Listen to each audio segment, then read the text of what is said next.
Bon, le recrutement ne se fait pas que par les prisons, à mon avis. Le recrutement se fait d'abord aujourd'hui par l'Internet, qui est la principale préoccupation aujourd'hui, à mon avis, des experts antiterroristes, c'est plutôt l'Internet, cette espèce de toile d'araignée, sans mauvais jeu de mots, terroriste. Mais par contre, dans les prisons, c'est vrai, on l'a même vu au moment des attentats. Rappelez-vous Khalel Kelkal, qui était ce jeune qui avait fait les premiers attentats dans le métro boulevard Saint-Michel en 1995, eh bien, il avait été recruté à sa sortie de prison.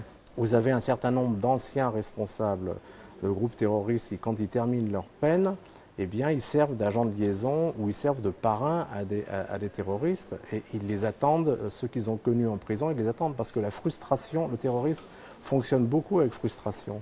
Alors la frustration sociale, la frustration idéologique, la perte d'identité s'additionnent avec la frustration de la prison.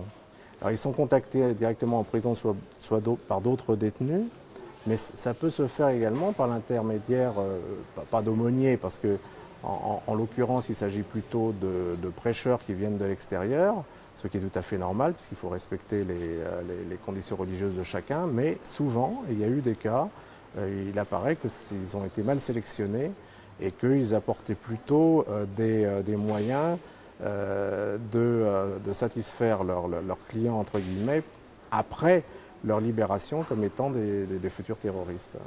Le degré est très élevé. Il est très élevé pour plusieurs raisons. D'abord parce que la France a été menacée à plusieurs reprises par les chefs d'Al-Qaïda, encore récemment par le responsable d'Al-Qaïda Maghreb, qui a même demandé que pendant la période de Ramadan, qui a commencé depuis le 1er septembre, des attentats se multiplient, y compris contre ceux qu'ils appellent les apostats, c'est les croisés, c'est-à-dire les Français qui soutiennent le régime algérien.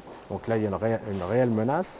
Il y a beaucoup de groupes terroristes qui essayent de s'implanter en France au retour de l'Irak et de la zone afghano-pakistanaise. Et puis, il y a l'envoi de troupes françaises en Afghanistan. Après, malheureusement, la mort de plusieurs soldats français, eh bien, on est devenu aujourd'hui une des cibles prioritaires avec les alliés américains et britanniques du terrorisme international.